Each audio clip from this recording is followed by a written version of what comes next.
guarantee anything because I don't own Google. If I did, we wouldn't even be chatting today, right? I'd be on an island. So I can't guarantee anything. If Google shuts down tomorrow, I am in trouble. What I do guarantee is... Hey everyone, welcome to Marketing Movers. Today we have Lindsay Maddox, the CEO of Digital Third Coast. They're a digital marketing agency that's been in business for 17 years, working with companies like US Foods, IPX 1031, and Advanced Dermatology, who has actually been a customer of theirs for over 16 years. So almost as long as they've been in business, which is incredible. And not possible if you aren't delivering great results to your customers. So we're excited to learn from their CEO today. Lindsay, thanks for joining. It's absolutely my pleasure. Thanks for having me on. Absolutely. So where I'd love to start our conversation off today is actually with your story, because you weren't one of the founders of Digital Third Coast, but you've been there now for almost 13 years. And within the past year or so, you were promoted into the CEO position. Can you tell us a little bit about how'd you get started at the agency, and then how'd you end up in the CEO role today? Absolutely. Yeah. My background is in sales. My college degree is in theater. So it was a natural career move to become a salesman. And a lot of my work in sales was smile and dial, cold calling. When I was working at another corporation, I started reading about this thing called SEO, and that the phone could ring the other way. And I was absolutely captivated. So I reached out to George and Taylor, who are the founders of Digital Third Coast, and said, I don't know what you do, but I would like to sell it. And luckily, they were open to that conversation. We got together. They taught me everything they knew. I taught them everything I knew. And we just started working together for both SEO and paid media services. My role has always been connecting great clients with great team members. And along the way, I fell in love with it, fell in love with this team, this agency, this culture of who we are, our shared values, the type of clients we get to work with. And after many years, we decided we probably need to have a little more structure to the agency. And it turns out I was the CEO, and George and Taylor moved into CFO and CMO roles. So everyone could really use their strengths. We work very closely together. One of our core values is be collaborative. Nobody stands alone at Digital Third Coast. It's very much a team effort, whether we're talking about a client's campaign or an internal initiative. We take care of each other. We take care of our clients. And that's, it sounds simple, but that's what's made us successful. The theater background is super interesting. You know, I've heard that from a lot of really talented salespeople who, I feel like, at least speaking for myself, I didn't grow up dreaming of being like in sales. I kind of stumbled into it. And a lot of other folks I've met been kind of the same, but with the theater background, it really made them like elite salespeople, controlling the tonality, controlling your presence. Do you feel like it had any impact on what you do today? For sure. Now, I have to credit my dad, who was a salesman, because he taught me everything I know about sales. But the theater degree didn't hurt anything. And I think that more so than like controlling the room or the stage, for me, it was the commitment around character study. So when you're playing a role, to like really embody that character, to understand not the lines in the script, but what the intent is, what they mean, what they feel, what their motivations are. When you start studying that, I think that helps when you talk to a potential client and they're saying their lines, but you're thinking about what they actually mean and what they're actually asking, right? If someone says, I need to add this widget to this report, it might be that simple, right? Or they might need that because their boss is demanding that information on Monday mornings, right? And helping understand like who the character is, who the human is, I think makes the story more fun, and definitely has helped me along the way to understand not just what I'm being asked, but what they really need and where we can really support someone on a human level. Right. And almost like kind of reading between the lines and being able to peel back the layers behind what someone is saying. I'm sure that's also helped with like the relationship building aspect of the business. One of the things you talked about during our early conversations was how the agency is built on these ongoing relationships. You don't do a lot of projects, which gives you guys a lot of stability, and it allows you to go deep on clients. You know, I talk to a lot of agency owners at different stages, and for those who are listening right now who feel like maybe their agency isn't super stable, revenue is inconsistent, what are some tactical things that maybe you would suggest they could do to build a more stable agency? Right. And it absolutely depends on the type of work you do, right? Some work is project based, right? If you are building someone a website, there's a start and a finish to that, right? Now there's probably some services and needs that they're going to have post launch, but there is a big project and then a small ongoing piece of it. It's partially just the nature of the work we do, right? SEO is not something you can do in a month and you're done. Paid media, we don't set up your Google Ads campaigns and then hope Google runs it for you over time, right? So it is partially the nature of the work we do. It's just an ongoing effort. You should always be testing something new. You should always be writing, new content or updating your existing content. So when there is that opportunity to have ongoing work, I think it's not just about scoping the project. I think it's about like understanding the short-term and long-term goals of everything. And what folks are looking for, right? I have a lot of people come and say, I need to get more traffic to my website. But that's not it, right? Unless you're selling ads, it's never actually about traffic. What you're looking for is to increase your revenue. How are we going to do that? We got to get more form submissions on the website. We got to get more traffic to the site, right? So they're starting on one end to get to the other, but we have to figure those things out together and then work towards them.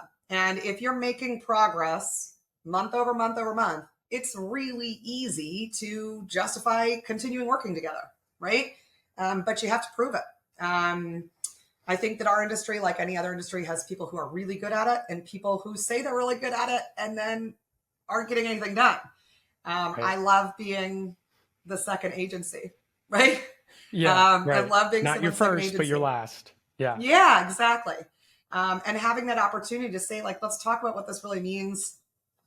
There's a lot of tactics and best practices in the work we do. But ultimately, if it's not hitting the end goal, none of those matter.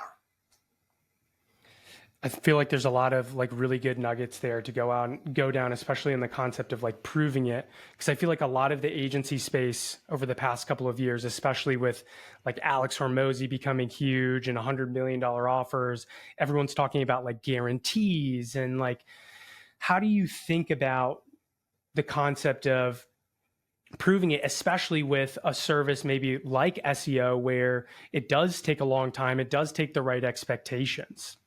Yep, that's a great question. I don't guarantee anything because I don't own Google. Right. If I did, we wouldn't even be chatting today, right? I'd be on an island. So I can't guarantee anything. I don't. If Google shuts down tomorrow, I am in trouble, right? And it's totally outside of my control. What I do guarantee is that we care, and that your success is our success. We're lucky in this regard, and I'm aware of it as I'm saying it. We're lucky that we can be a little bit pickier with our clients after 17 years than someone who's new and maybe has to take some, not great fit clients, some cash flow clients, if you will, right? We're really lucky in that we have the ability to vet our potential clients while they're vetting us and make sure they have a business model we can stand behind and that they're going to, make money doing. That they're good people to work with, that they're invested in the process because we do nothing on our own. I talk about collaboration internally, but that's also how our actual engagements work. I don't build great businesses. I don't make great websites. I get more awareness and more traffic to great businesses with great websites, right? So I have to have all those pieces in place. And because we are not industry specific, we're fairly specialized in the services we offer, but not in the industries we serve. I also don't have subject matter expertise for the vast majority of our clients. And I have to get that, call it expertise or thought leadership, or we can call it EEAT, experience, expertise, authoritativeness, and trust from the client. The client has to have that. I can't make that up for you, right? Right. So I think that's an element that, again, we're lucky to have that. But once we have that in place and we are committed to working together and saying we're in this together and it's a shared success, I say I want every client to become a case study because I do. We should have that opportunity in every engagement to do great work together. And it sounds like it's a lot of expectation setting too. You're not like the savior of the business. It's like they do have to come to the table and be a ready and willing participant. How do you think about picking those businesses, or are there any criteria, as people come through the sales process where you're like, maybe they're not going to be a good fit for us? Yeah, absolutely. Some of these I had to learn the hard way. When I first started at Digital Third Coast, I brought in one of my first deals was a business that was selling barcodes online. And Taylor said, we can't help them. And I said, I closed a deal here. What, what? You're supposed to be saying high five. But when you searched for barcodes online at that time, you could get them for free and they were selling them. He said, we could drive traffic there all day. It's not going to give them, they're never going to make enough money back to justify this spend. And he made me call that company and say, I'm so sorry, but we can't do this. And I had a lot of sales experience in my life and I've never once had a boss tell me to turn down a business opportunity, but it taught me right off the bat. We work with people we know we can help. That's it. Right. There's no time where we say, well, let's just get some money off of this and see how it goes. And that's not who we are as a business and it's not how we operate. So what do I look for in a business today? A business model that I can understand and feel confident. They don't have to tell me, revenues and profits, but I've got to understand basically that it's possible that the investment that's going to be required, whether that's in ad spend or in content or any number of different activities, can be justified by the return on that investment. I have to know that that's at least a realistic possibility. It has to be a business that my team would want to work on. There are times that we have, more, taboo business types that come to us for services. I'm not anti-taboo. I don't have any judgment, but my team is the one that's going to work with them every day. Right. Ultimately, they have to be okay with whatever the business is as well. What's an example of that? Like a taboo business? A strip club. Oh, right. Right. Might be like uncomfortable to work on that. Absolutely. Right. And it depends on, the team that you have in place at the time. If that's something that they would be excited to work on, great. If it's not, I don't want any member of my team to ever work on something that makes them feel icky. Right? They're unhappy, then I'm unhappy. There's no way the client can be happy. When we talk about the shared success, everybody has to be bought in on, we want this company to succeed, right? I want this business to win. It's competitive. If we don't want the business to win or we don't like the people who work at the business, it never works out. And that is where the instability comes, because maybe you think, well, we'll give it a try and let's see what happens. That client never stays. Yeah. So either you have to let them go or they let us go. And, somebody being with us for 6 months or a year, that's not a story anybody is excited about. They're not running around talking about what a great experience it was if they leave in 6 months. We're not talking about how awesome it was, right? We want to work with people for the long run. Right. And that's like a consistent theme that I see with the long-standing successful agencies that I talk to. It's so foundational to the brand, where it's doing what you say you're going to do and making sure that you're able to fulfill on the promises, because your reputation is the most important aspect of your business. You know, the interesting thing when I was looking at you guys, you've been in business for 17 years. You're very focused on the services that you provide, but not necessarily the industry. Have you guys always been broad, you know, for lack of a better term, in the industries that you provide, or did you start out with a niche focus? No, it was broad even before I joined. I think over the years we've danced around like, should we have areas of specialization? We've definitely done really well with like healthcare and technology, and when healthcare and technology combine, and universities. But one of the things I love about this work is that you do get to learn so much about other businesses and how they operate and what they do. Um, that I think just personally, I would, be remiss to just focus in one specific industry, because I would lose that opportunity to like constantly learn a new thing that I never knew before. I have a call tomorrow, and I won't share the name because I haven't talked to them yet. But I have a call scheduled tomorrow, and I spent like 45 minutes this morning just trying to figure out what they do, Wow. because it's an industry I know nothing about. And so I just have to, but it's fun for me to like learn something new. Then I get to talk with them. They'll teach me a little more. I can teach them a little bit about how we're going to get more people to site. Everybody wins in that setting. But I think that's fun for me. Yeah, absolutely.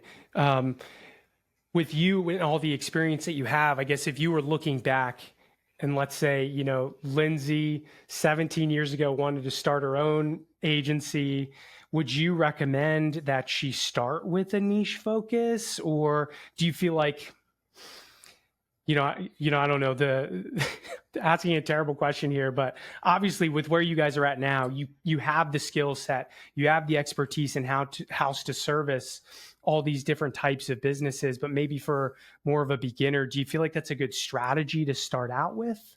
I think it could be. If it's actually Lindsay in this scenario, no, because I would feel boxed in or bored by one industry, right? But some Right. people really thrive in going really deep into one specific space. So I think it depends on the person. I think from a marketing perspective, it certainly helps, right? I saw something on LinkedIn this morning that said, "Who's the best SaaS SEO company?" Hmm. I was like, that could be me, but I don't specialize in SaaS, so I don't know. Do I count? Right? There are people who are looking for specialists and looking for people who are going to understand their models innately, because they have so much experience in it already. So I think there's definitely room for it. I think even if you don't pick a specific niche that you're going to operate in, you should have an ICP, right? You should have an ideal customer profile if you were going to do any level of outbound sales, to say like, yeah, we can do this for anybody, is to absolutely lose your salesperson, right? You have to tell them, my perfect fit is a $5 million HVAC company. And then that person can go make a list and start making calls and say, hey, I specialize in $5 million HVAC companies, and that's you. And it's a great way to get things moving. Even if you go broad, knowing who the ideal fit is, knowing who that Right. really nice match is for your business. I think any level of outbound has to have that. And who's the ideal customer profile for you guys? Great question. Our ideal customer, it is not industry specific. It is someone who has, and we have a handful of exceptions to this rule. So I have a handful of like solopreneurs or small teams where there is no internal marketing team, and we are the entire marketing team. But my ideal has a marketing team of some sort, at least one, if not a group of people internally dedicated to moving the needle forward for the company. But we can come in and specialize in our spaces from an SEO and paid perspective. Sometimes they know exactly what they're looking for. And sometimes they are looking for a digital strategy and need some help defining what that is. I'm comfortable with both conversations, but I need someone internally beyond an owner or a head of sales who can help lead and coordinate and ensure the strategy is driven forward internally as well. And why That's is really that? a good space for us. How come? Why not just like look for folks who have no one in place where maybe there's no different opinions or ideas to try and fight against to move stuff forward? Because we're a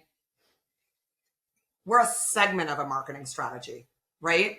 I don't build websites, right? So I'm driving traffic to a website. Somebody has to build that or manage a team that's doing it or have another agency involved who's building the site. We don't do email marketing. Almost every business I know should do email, but I don't do it, right? Anything around branding, anything. I mean, there's so many different marketing tactics and strategies, and we're really good at two. Right. But two is not often the whole picture from a marketing perspective. And to have someone internally who can really champion that conversation and then coordinate all the different people, whether they're internal or external agencies, to work together to hit that end goal, that's a better space for us to fit in. That makes a lot of sense. So then for your own business development, how do you guys go about trying to either attract or outbound to try and get that ideal customer profile? Yeah.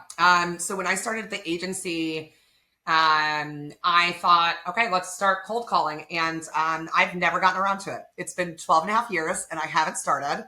I remember coming in here and just like 10 leads came in one week. And I was like I'd never seen inbound leads like this. We practice what we preach. So we've been doing our own SEO and our own paid for 17 years. We'll keep doing both of those forever. So a huge amount of ours is inbound. I have the luxury of 17 years of history and experience. And as you said, reputation that gets us a lot of nice word of mouth and referral stuff. That's not something you get when you're starting out, right? That's like built over time by proving it over and over and over again. And then we do partner with other agencies who do all the things we don't do, right? So that we can refer them in and they can refer us in. So from an outbound perspective, I would say that would be focused more on agency partnerships than on direct to end clients. And then, yeah, a lot of people find us when they go to Google to search. Yep. Yeah. And I'm sure after 17 years of like, building the SEO strategy, and are you guys running Google ads? Yes, that the primary channel? Or are you on other platforms as well? We are running, we have always run Google ads and probably always will. We, track the ROI on that and it's always made sense. We will always do SEO and content. That's the ROI is there as well.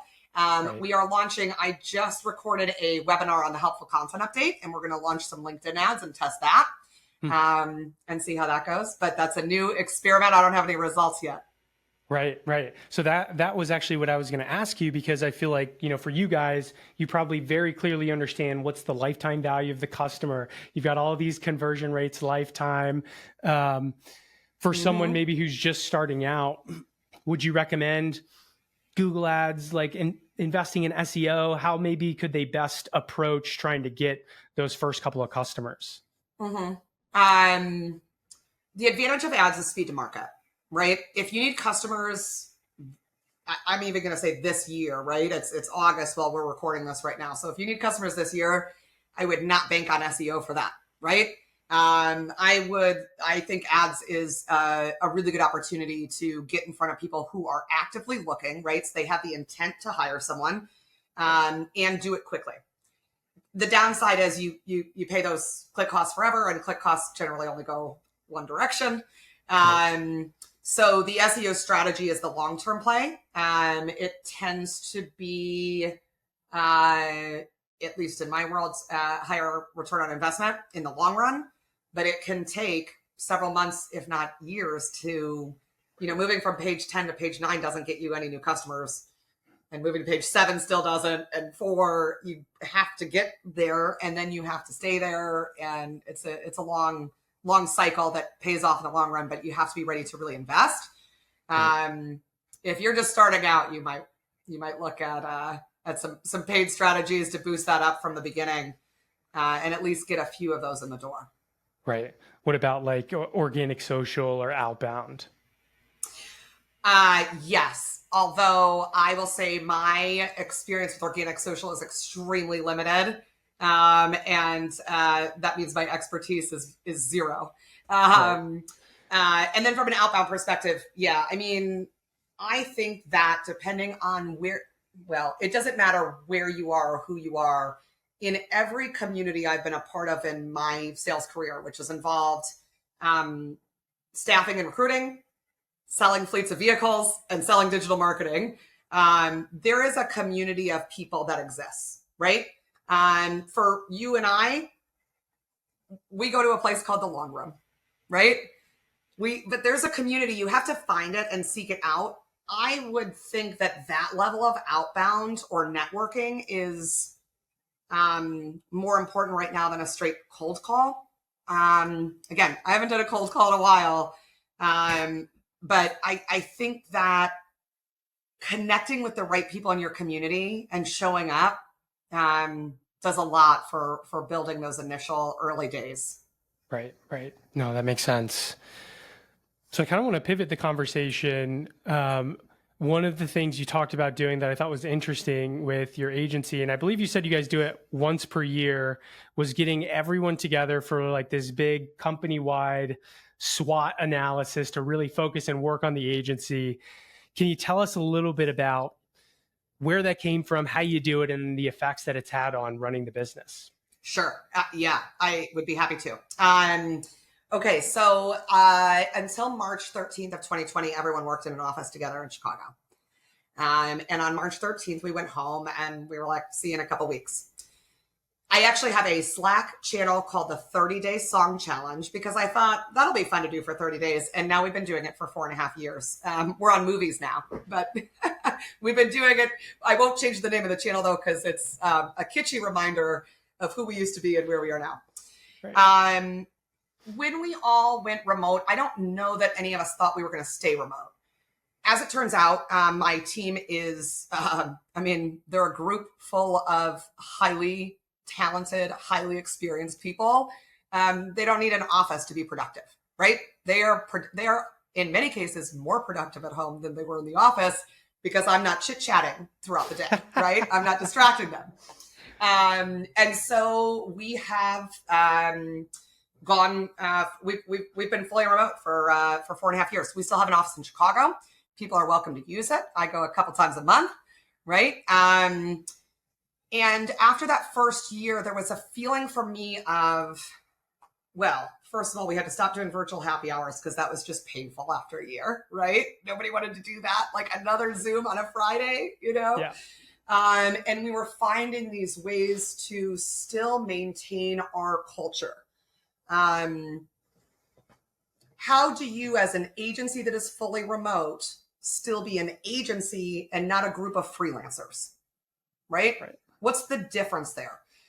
I'm still working on solving that. I don't know the answer to it. But one of the things that we talked about was something happens when you're in real life with people that you understand them better, you care about them more. We stop being like robots on the other end of the computer and we start being human beings. And so we had everybody meet in Chicago for 3 days and had our first annual summit. We largely do things as a whole team. There's 3 kind of distinct groups within the company, which is our SEO team, our content team, and our paid media team. So we make space for each team to have like a morning together, a department breakout. But by and large, we are all together and it's fun, right? We just had one in July. We went on a pizza tour through Bucktown. We did an improv workshop together. We went to a comedy show. We ate some Korean barbecue. I mean, we have a good time together. And sometimes we also talk about building the business and how we're going to do it. So we had our first outside of Chicago summit this year in Nashville. And at that Nashville event, we sat together in a room to do a SWOT analysis. And where this idea comes from is my coach, Brad Ferris. So I don't make these things up. I just hang out with other smart people who give me good advice, right? And we sat as a company and said, what are our strengths as an organization and what are our weaknesses and where do we have opportunities and what are the lingering external threats that we need to be aware of while we do this. And then we also had each group break into their team and do it on a team level as well. I asked then for every member of my team to prioritize 2 or 3 items. They could all be strengths, they could all be weaknesses, they could all be opportunities, like 2 or 3 items to say, this is something, if it's a strength, that we have to have. We can never let go of this. Or this is something that as a weakness, I have to have support on fixing. Or opportunities or threats. Where do we prioritize it? And that allowed me to create some different strategies for how we structure our organization. Our engagements are based on hours. So everyone has billable hours and utilization targets that they need to hit. And then there's the rest of the time that is for learning, professional development, internal meetings. One of the things that happened is they say, like, I always want to start a project and then I don't know when I have the time or the bandwidth to do it. So we created, I mean, this is just out of the SWOT analysis. I would have never known a thing called special projects. And we're a marketing agency. We should have better naming conventions. I mean, I'm realizing it as I say it. I have to ask my team to rename my things. Special projects is, one of my team members says, I want to spend 20 hours learning how to code. Okay. Oh, wow. Let's do it, right? You want to do that? That sounds good to me. I can't prioritize it today. Let's do it in September, right? Or now's a good time to do that. Let's do it this month. We have an AI task force because how is anyone keeping up with all this stuff, right? It can't be one person. There's got to be a team. And there's people on my team who are really interested in learning about AI and testing different tools and figuring out what processes can be sped up, right? And that special projects and the AI task force, I mean, these are just things that came out of that SWOT. Right. I think that exercise of like letting your team tell you what you should be doing is probably one of the better ones I've ever had. That makes sense. I feel like one of the fears or pushbacks maybe someone listening might have is like, well, how do I make sure that they're actually doing that, especially if they're remote, to make sure that it's, productive time? Do you guys have any kind of controls in place to measure it? Are there OKRs associated with them or anything like that? Great question. The special projects is essentially like we agree to how many hours we're going to spend on it, right? So it's not surprise I used 100 hours on a thing that we thought was going to take 10, right? So good expectation setting around what the hours are and then what the outcome is. What does it mean if this works? What do we get out of that? And it is important that my team is supported from a professional development standpoint, but it's also important that it has some relevancy to the agency, right? Because we're not a nonprofit. No one's here on a volunteer basis, right? Like, there should be a positive outcome, even if that outcome is we tested this AI detection tool and the jury is out. That's something that came up recently. We put the same copy through 10 different AI detection tools. One of them said it was human text. One of them said it was 97% AI, and the rest of them fell somewhere in there. So what is the outcome of that test? We don't know which tool to use. Okay. Right. But we tried it, we tested it, right? It's not always going to be, wow, we just saved the company money or we just found a new revenue stream. Sometimes it is going to be, we tried something and it didn't work, and there's space for that because we should always be testing and always be learning and showing curiosity across all the changes in our space, whether it's AI or Google algorithm updates or, automated campaigns, anything like that. Yeah. I feel like, this is just me selfishly. I wish the things you guys were testing or learning were published on like LinkedIn or organic social somewhere. Like I'm sure other marketers or other agencies would be super fascinated by some of the stuff that your team is testing. And then you just made me a little marketing avenue with my special projects. So thanks, Guy. Done. I'm in. Got you. Yeah. What was one of the things you were talking about? You guys have, I thought this was super cool because when we run campaigns, sometimes it's hard to know, like, when do we have enough data to even make a decision? And that was Mm-hmm. one of the things that's come out of this like special projects. I'm kind of forgetting about like what it was, but you guys have a script that helps with Mm-hmm. decision making that you've developed. That's right. What was that? Yep, that's right. So that's specifically a member of my team, Tate Handy. We call him Tate the Broom Handy because he is always sweeping the floors and taking care of all of us. He has been with the agency for 16 years. He is an absolute expert in paid media, but he's on my AI task force. And he has one of those curious minds that I think may never be sated. And yes, Tate built a custom script. When I look for like how we make things better with, automation or machine learning or AI, I look for like, I don't want it to make our art. I don't want it to make decisions, right? But I want it to make things that take too much time faster. So there was a time that you would set up a split test in Google Ads, and you would say, 6 weeks later, like, I think we should be good. And you would pull out all the data and you would analyze it. And the conclusion would be, we don't have enough data here to make a decision. And now you've just eaten like hours for nothing. So the script doesn't make decisions. The script doesn't do anything but say, there is enough data in here to say this test is concluded. Please bring in a human to analyze the data now, right? It just eliminates that, or, letting it run too long or cutting it too short and wasting time that way. And yeah, that's the type of automation that I get very excited by. Yeah, that's super cool. So where do you guys feel like the industry is headed? Oh boy. The Tough last time I question. tried to predict the future, I was really wrong, and we had a pandemic, and I'm, still sitting in my house having predicted that poorly. I am always reticent to predict the future. I will say that the first time someone told me SEO is dead was when I started at this agency 12 and a half years ago, and I've been told that probably every month since then. And I struggle to believe that even with generative AI or machine learning, as sophisticated as these systems are, humans buy stuff from other humans, right? And especially on a consulting or service level basis. And we want that connection. I think that never goes away.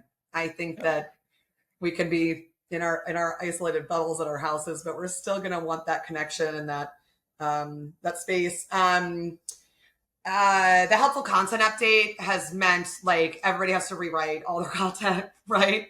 I think that I'm finding more and more that we're not creating net new as much as we are updating and refreshing existing, right? Nobody just got a website, right? Like everybody has a website. Everybody is trying to get traffic to it.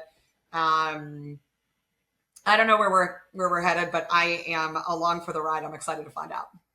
That's how I feel too. I feel like I've been very plugged into the outbound sales space, and a lot of people are talking about the AI SDRs and how it's going to replace the job. And I just find it hard to believe. Like, I think buyers are already annoyed by spam and salespeople harassing them. And I think, the AI SDRs are only going to amplify the problem. And what we don't need is like more volume of outreach. Yeah. We need more genuine human connection. And if the AI SDR can accomplish that, great. But I just don't really see it happening. Maybe if you've got a product that is applicable to a massive TAM and you got a low budget, maybe it makes sense at that point, but I just don't see it really disrupting the industry. Right. I got an email last week that said, "Hi, digital. I'm a real human, not a robot." And I thought, but you think my first name is Digital? Well done. Okay. Or when they pull like a specific thing from my LinkedIn or a case study from my website, I think we all know when someone shows genuine interest in who you are and what you do, and when someone is it just trying to sell you something. So Right. whether it's a human or a robot that's just trying to tell you something, we tend to kind of put our guards up to that, I think. I agree. When is the last time that you bought something from like a cold outreach?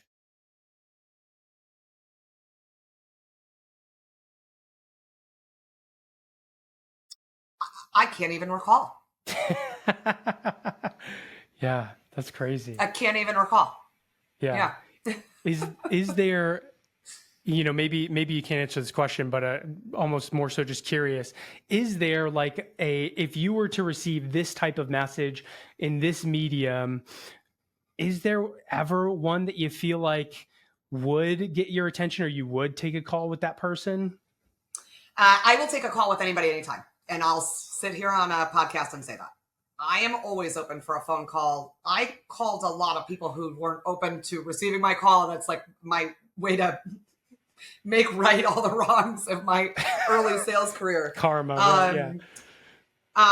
So I will take a call with anyone anytime. I prefer a message that is transparent, direct, to the point.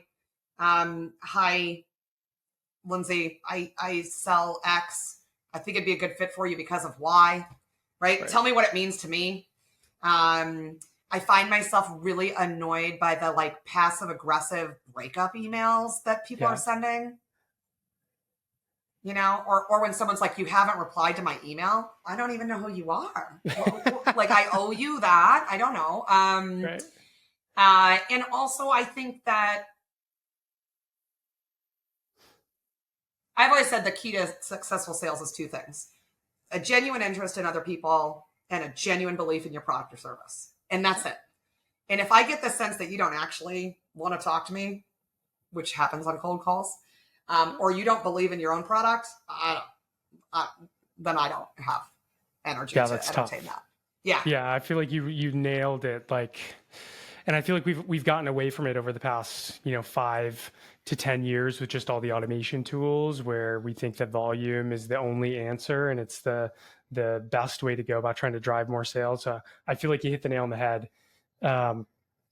For you guys, over the next 6 to 12 months, what's the main strategic focus? Oh, that's a great question.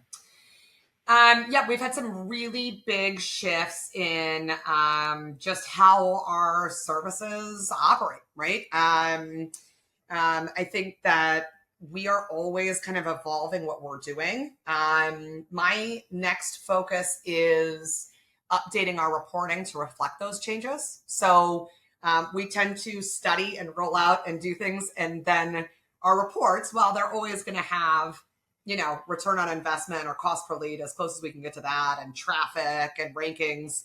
I think measuring some of the more granular tactics along the way, what I would consider like incremental or indicator metrics around, okay, well, like we refresh this piece of content. What does that mean? Right? What did that exercise do? Or we had our clients write this new piece of copy, or they launched an ebook. Like, what are we getting out of this specific versus just high level broad? I'd love to be able to provide that and give some more just insight into what is moving the needle and where. We have a special project that my content team lead, Emily, is going to be running around brand authority. So that's a new metric from Moz. We adopted domain authority, I don't know, before my time, right? As a metric that meant something about the strength of a site. And I still believe that is a big one. They've rolled out brand authority. We're doing some data collection around what that brand authority means, not just for our client sites, but their competition. And also then as we build links, how does brand authority impact the value of that link in relation to domain authority and relevance? How does that, drive to ranking? So those are a couple big things right now. AI is that task force is that's one of those special projects that doesn't have a hard deadline. That's just time dedicated every month. And then ultimately, my job is happy team, happy clients. Then I have a happy Lindsay. Right. Are there any areas that you stay, or not areas, but like people or like newsletters, sources of information that you really pay attention to as like a good trusted source of information for the industry? Sure. Andy Crestodina, Orbit Media. I read his newsletters. He built our first website many years ago, right? And he's a great friend and human being. So absolutely. Brad Ferris, who I mentioned earlier, is my coach. He's smart, he's bright, he's kind, and he's patient. um, I love Chris Doris, who is, he speaks on mental toughness and talks a lot about training your brain as a muscle, like you would go get a six-pack at the gym. How do you train your brain to be more present, be more available, be more resilient, be more grateful? So that's another one that I spent a lot of time with, building up my brain muscle. Yeah, absolutely. Well, this has been a super fun conversation. We really appreciate you joining. For anyone who wants to continue the conversation or learn more about what you guys do, where should they go? Yeah, digitalthirdcoast.com is the website. That contact form goes straight to me. Feel free to reach out right there. And yeah, I'm always happy to connect. If I can be of help to someone who's starting out or has questions about how marketing works or has questions about creating a positive culture with a team full of people who respect each other and work hard together, I would love to do that. And if folks have advice on any of those topics, I would love to hear it as well. Awesome. Thanks a lot, Lindsay. Great to have you. Thank you so much.